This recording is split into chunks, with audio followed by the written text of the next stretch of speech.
Thank you everyone for joining us. It's really great to see you all here.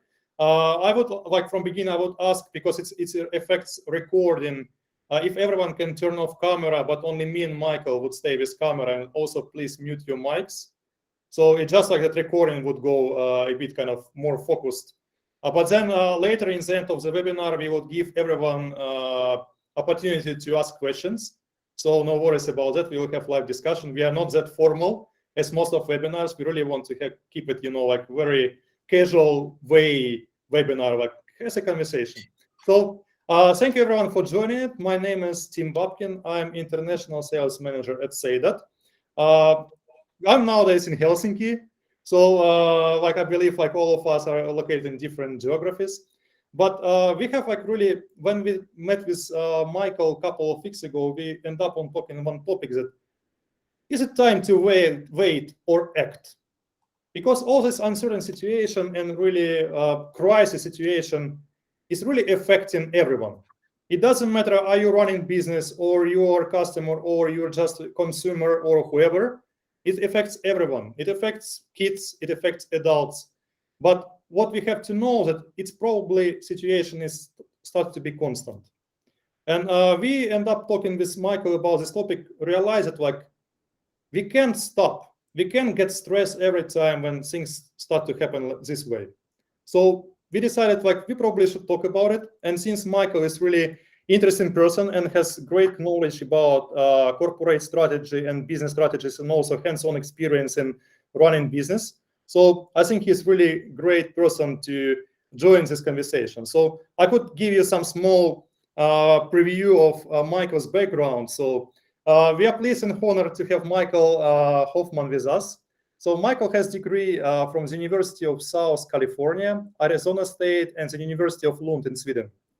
Actually, very interesting fact that Michael is a former symphony orchestra conductor.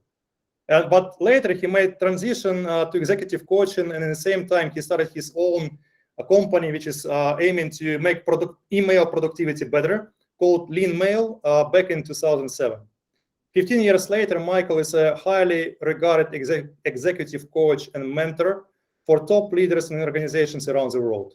His company, LeanMail, has successfully enabled thousands of Outlook users to finally get control over their inbox. I believe everyone starts to feel something about when I talk about email efficiency in hundreds of companies on 6 continents. Michael recently did a webinar with David Allen, and the author of Getting Things Done. I actually have read this book. So we are excited to gain his insights into education, efficiency, and tools. So hi, Michael, and welcome to my sales timeout. Thank you, Tim, and thank you for such a nice introduction. Yeah, maybe a couple of words about me. So why it's sales timeout? Because my background actually lays in professional basketball. So I used to be professional basketball for many, many years, and I really feel that there is so much in common between sports and sales or business. It's really there is so many parallels, and it's really not the first webinar. In fact, it's third one. And what I'm finding, it's quite much of things related to business. You can actually reflect the same things done in sport. So that's also the reason why it's timeout, because we have situation with which we have to deal somehow. So same as in basketball, we just take timeout, have conversation how we should act in the future. So that's what we'll find out, how to act in this crisis situation, how businesses should run their processes, what they have to invest on to get the best outcome later. So yeah, maybe we could jump to the first question. Michael, what is new normal? What's your feeling? The new normal. Yeah. Probably the new normal is that anything goes. I think that we basically throw out a lot of the architecture that we've had previously, a lot of social norms. I mean, we have all of this politics. We have a war going on, COVID, everything has changed. And I think it would be a mistake to think that things will ever go back to what we could consider normal. I think we're headed off into uncharted territory. I think that the fact that we're remote working is probably very helpful, that we've already started that journey. because I think that, with climate change, with so many things happening, that the new normal is really maybe the abnormal, right? The opposite of normal. We could think of dress code. I'm having meetings with guys in t-shirts and guys in ties, and it really doesn't matter anymore.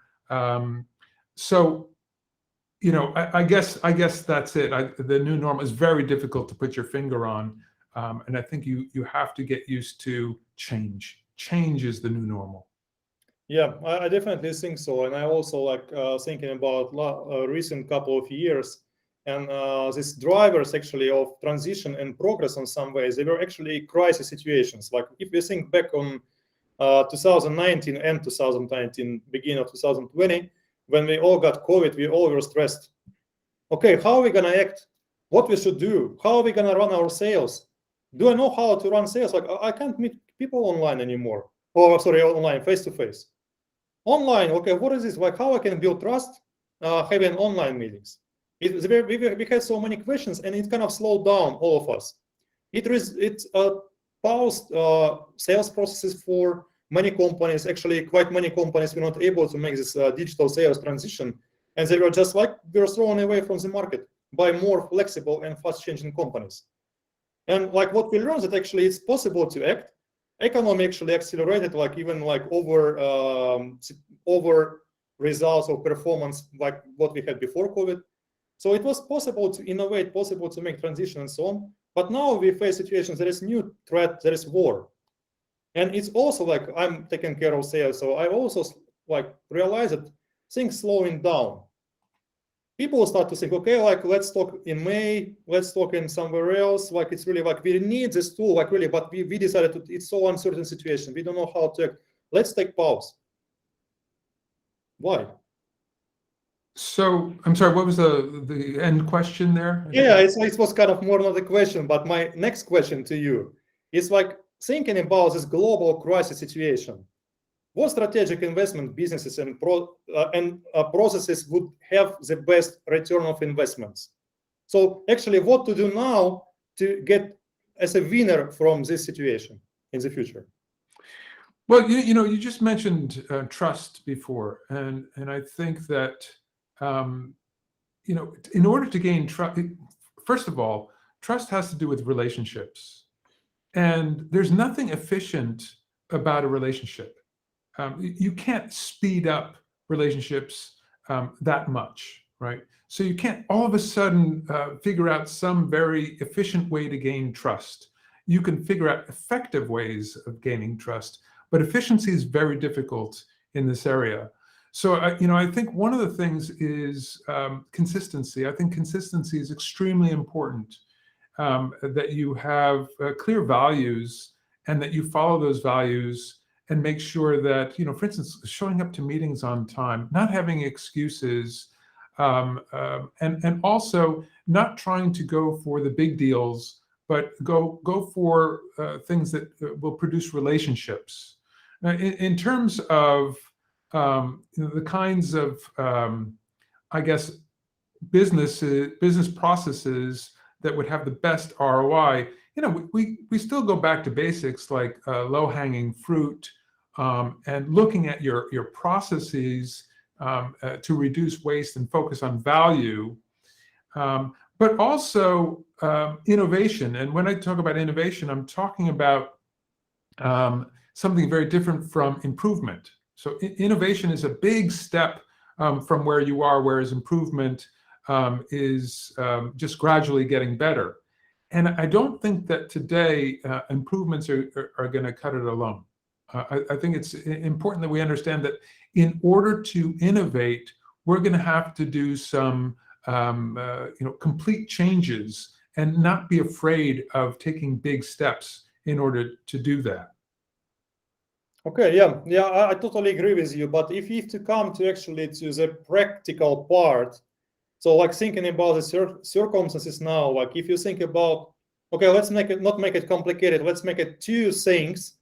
Where you should invest, to what kind of processes, like, or what kind of domains, like if you think about company and operations of company, where actually would be the best like investment of your resources would come now to get the best later? Well, I think that's a really tough question without knowing the actual company that you're working with. But one of the things that you can look at is, are you competitive, right? And in places where you aren't competitive and need to be competitive, that's where you should be putting a lot of your resources. Tim, you and I were talking earlier about how things are changing, and I'm speaking about technology today, and how some companies are still in previous decades. We were talking about presentations, since you're in the presentation business, and I was saying that what did we use before PowerPoint? And I struggle with that, and I actually looked it up, and we were using flip charts. There was nothing really before PowerPoint.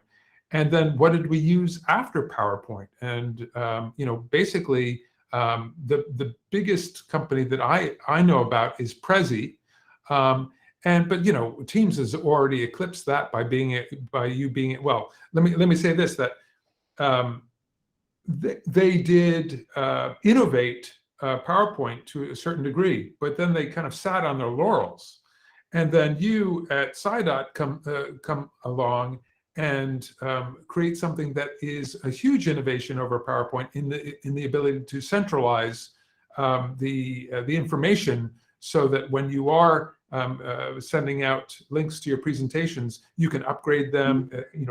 The information doesn't get old, right? So that's a huge innovation. But a lot of companies are still back in PowerPointville, right? And in my own domain in email, if we look at what did we have before Outlook, we had MS Mail, the precursor to Outlook, and then after Outlook, and think that Outlook came out in the, I guess, 87 or so, maybe it was the 90s. What came after Outlook? Well, Getting Things Done, David Allen's Getting Things Done was a way of working within Outlook. We came out, LeanMail came out in 2007, and totally changed the map on how to work in email.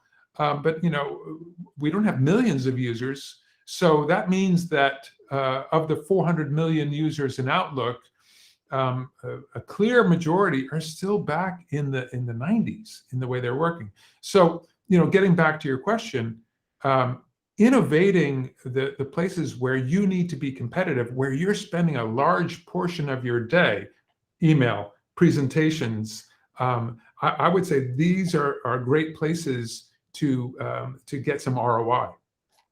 Yeah, I think it's really a great idea. And I think I would make it even broader. Basically, making processes more efficient. It's something what will really make your great impact in the long run. Well, since you mentioned that, I want to point out that I work a lot with companies in mind mapping. Most of the companies that I work with actually haven't used mind mapping, digital mind mapping, that is, ever before, which is so surprising to me, since mind mapping has been around for maybe 2 decades now. Okay, it was a little bit difficult, a little bit before its time, but today mind mapping is so easy to use, and I'm just so surprised that people aren't using that in order to map out and visualize their processes.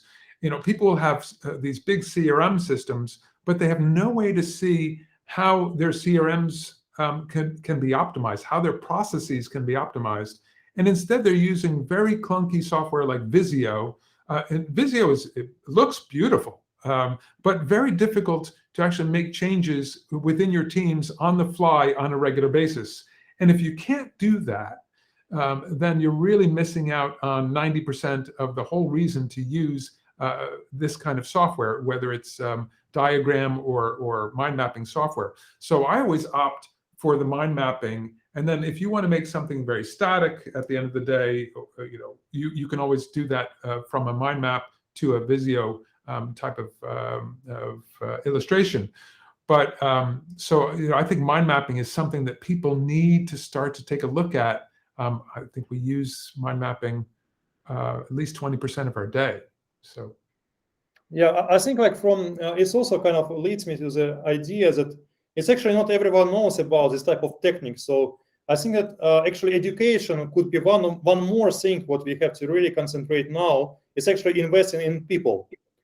Because like these people will actually make innovations. They have to know about the existing, of something else than most like typical things. Like if you think about like even mind mapping, like what kind of tools we could use for that, like what we make it like very easy, or actually the concept of mind mapping and what results it would give. So actually education and also letting people to kind of understand that how they can find this source information. And it's time to change. We can't be same as like we were 10 years ago. Like especially I think it comes to kind of maybe more traditional businesses. Like they have to kind of go further. So I think like maybe education could be one more driver of innovation.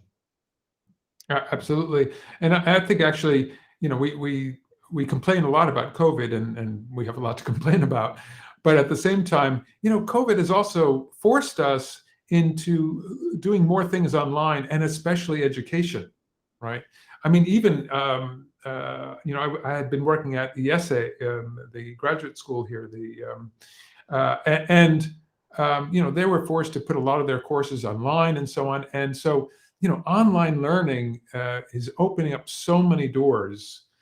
So I think that that's been one positive thing about that. And so it used to be that you graduated from a college or a grad school, and then that was kind of it. I mean, you did some courses, you got some accreditations,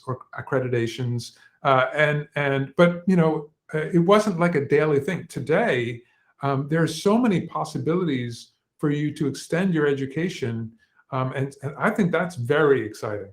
And also the possibility of getting coaching. And still, that's still very slow, I would say. Still, coaching is for the executives, right? I mean, pretty much everybody that I coach today is a top executive in a company. And it's such a shame that we're not investing more coaching time for lower level executives and managers and so on, because it makes such a difference in everybody's lives. And you don't have to have that many coaching sessions actually for that investment to pay off. Yeah, I think it's really a good point. And I think it's also like by educating your executives, you give them idea that they have to educate their teams. So it's kind of like sort of a chain reaction probably. Well, you're making a really good point, because when I'm coaching my executives, basically what I'm doing is I'm teaching them to be a coach. Yeah, exactly. Leaders. Yeah, basically like. So they can pass that down the line, but that can, you can have interventions at any point in that line. Yeah, I think like from my if you take like as you mentioned your experience with executives, like with coaching, like if you think about my experience like on daily basis of making sales, I already mentioned it a bit earlier that quite many companies have to think, okay, like we should like kind of stop and wait. Okay, like let's kind of like we really need this tool, but let's talk in May, and okay, like we probably let's take it in Q3. Like even so, there is direct fit and so on, but I kind of feel I'm gonna ask, so what is the reason for that? Because you just said it, like we really need it. So is it kind of like not that big pain for you? So no, it's really a big pain, but we kind of like we decided like to save money, to kind of save our budgets, because we don't know how we're gonna act. We already lost part of our market. So and they start to kind of hesitate to make an action. And like we just had lunch with our neighbor company, and they said like it's same for them happening. I was thinking maybe it's only for me, but no. Like what I was talking like it's for quite many companies. What they feel, because like what we sell basically sales enabler tool. So it makes like basically companies start to save money on sales, on the situation when they are losing market. So I totally understand you're probably like not good idea to hire more people, like many people like at the moment, but what's my feeling, you have to make your sales processes more efficient, more effective. So basically with the same sales headcount, you can get more results. And this comes through innovation. So I just kind of making this parallel. So it's really all the things are very important, and you don't have to hesitate. You have to act, because like if other company who is your competitor will act while you're hesitating, They will take your customers, they will take your share of your market. And when everyone would understand, okay, this is new normal, we can still make business, even there is a war, it should be done. Like we should run our economy, we can stop our economy. Because if we stop our economy, everything will collapse. So, and anyway, the main driver for every company is sales. Sales bring money, sales bring new tools for other companies and so on. So it's really good idea to actually continue your sales process, continue to innovate your sales process, make it better, make it stronger, and make basically you as a company stronger in your market. Yeah. So, and I'm thinking now of your company selling to another company. What do you do in order to prevent them from just saying, hey, we have to wait until the war is over, or we have to wait until COVID is over, or we have to wait until X is over, right? How do you deal with those types of situations? Well, to some degree, some of that should have been dealt with previously, or there shouldn't be this event that happens that, okay, are we ready to go with this deal? There are ways in order to make any kind of sales process a lot less cut up into sections, and instead create consistency in the process so that it doesn't become this one decision-making moment. Another thing is making sure that you have the right decision makers early on in the process, because if you don't have the relationship with them, then it's much easier for them to just say no if they don't know who you are. If you don't have that relationship, it becomes very difficult. I would say, though, that if a company is running into the situation where the purchaser is saying, hey, we have to wait until next year or so on, then perhaps the value proposition hasn't been made clear enough. Perhaps the focus has been more on the sale than on the value. And in working together with the company that you're selling to, in order to increase the understanding of the value of what it is that you're bringing, and that can be done in all kinds of ways, in freemium, in giving free training, just finding ways in which you can get your product in their hands so they can start to use it, so that it's less of a pill, less of a vitamin and more of a pill. I know for us, a big breakthrough for us was to give away our first training for free, because we know with our product, because it is an innovation, not just an improvement. There's the famous line from Henry Ford where he said, if I asked people what they wanted, they would have asked for a faster horse. And what he's alluding to is the fact that people just can't imagine innovation. That's why it's called innovation. And if you're just talking about your innovative product and not having people actually work with it, they're missing 90% of what you're talking about. So they don't perceive the value proposition.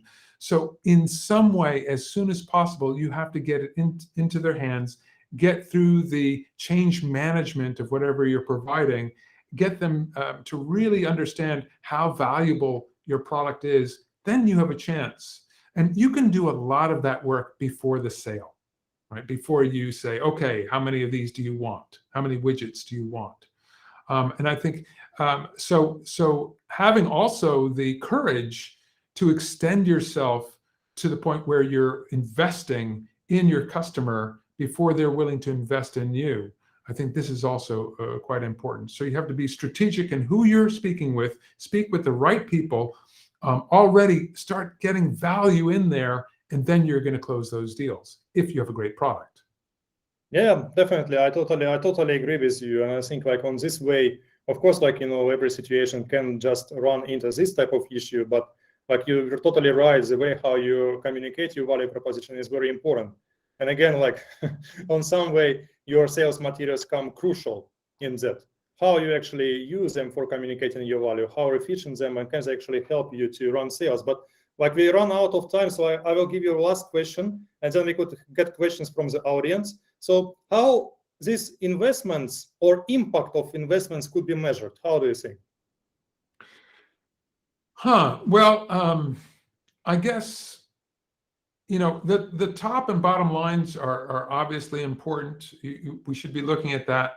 But they only tell really part of the story. I think a lot of companies are very quick to cut out a lot of companies are quick to cut out training and development, for instance. And I think that's a huge mistake if it can possibly be avoided.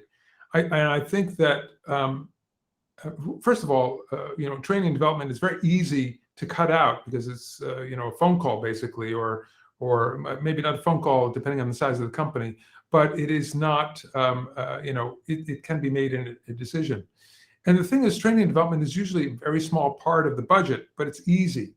And I think that a lot of companies don't realize that by cutting that out, you're also cutting out a lot of other things, because, if you think about the top reasons why people come to companies, they're number one, it's opportunities for career progression.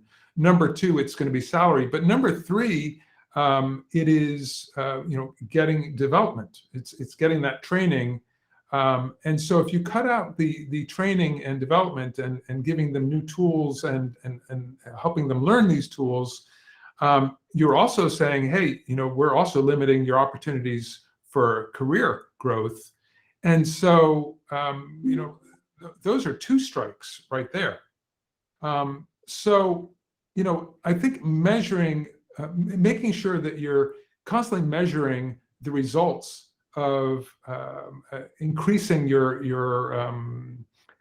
technology and sales, looking at the impact that those things have is also very important. Yeah, I really think, like, in some way, actually, just to summarize, your company team kind of, what is it, correct word, flow. So if people stay in your company, it means that they actually, like, things are in place. Like, here is in development, here is in tools, especially I think for salespeople. It's so important, like, it's actually easy to sell or not. Are you providing me tools which help me to get results for you, first of all? Of course, for me, it's like secondary. I will get salary, I will get provision. But are you also letting me develop myself as a professional? So I think, like, especially nowadays, it's so hard to find, like, really good, like, whatever is it, sales people, marketing people, whoever, like, on operational side. But if you will be able to deliver all the things, basically tools for making your duty, tools on learning new things, opportunity to progress, that's what really make impact, like long-term impact. So I just kind of like trying to a bit from my side to summarize the topic of this meeting. So investing in this will really give you long-run results. And especially when companies have to think nowadays, should I kind of stop, postpone, hesitate with all these investments or cutting these investments? That can make negative impact if not do, or positive if you will really do. Sure, and let me say one thing, Tim, that, stop, hesitate. What about look for, right? Look for those innovative products out there that will bring your teams to the next level so that you can really conquer the competition. I mean, nobody asked for the iPhone, right? Nobody asked for the PC. Nobody asked for these things, but smart companies saw them coming out, looked for those products, got started with those products, and headed off the competition. So, I think, I definitely agree with you that, that is a death knell for a company when you start cutting out things instead of looking for ways. Hey, maybe you have to make some cuts in the organization, but, to cut out innovative tools and innovating your processes, that's a death knell. Yeah, thank you. I think it's really good points, but I believe our guests would probably also have some questions that would add even more interesting ideas to this conversation. So please feel free to unmute yourself, ask questions. You can just send in chat box. So Yeah, and who will be the icebreaker? It won't be me. Yeah, like let's hope someone could have some really tricky It questions. is, but it's not this time.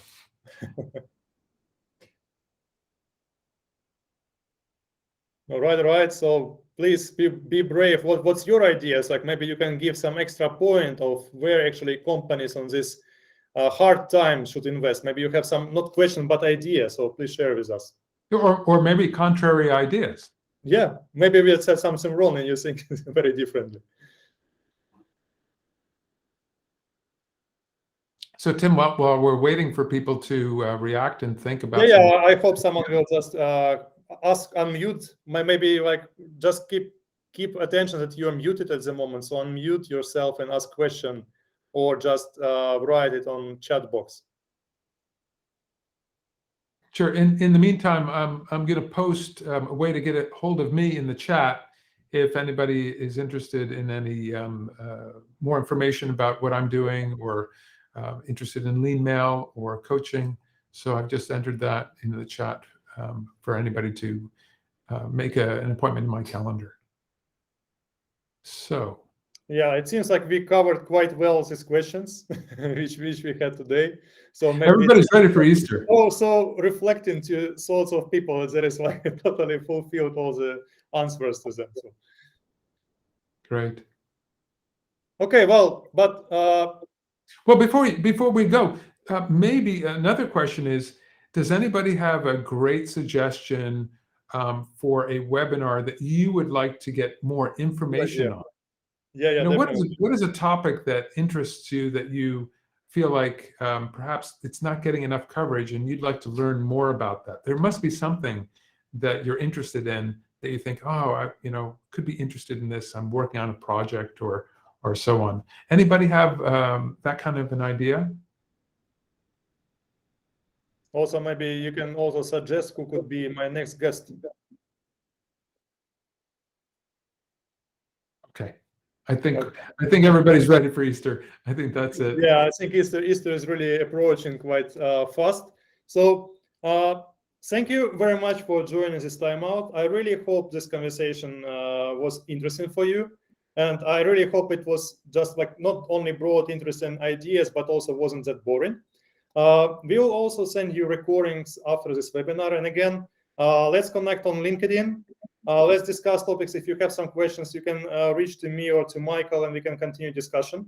So, stay tuned about our next sales timeouts. And happy Easter, and have a great sales and business development, even on this crisis times. And Tim, thank you so much for inviting me.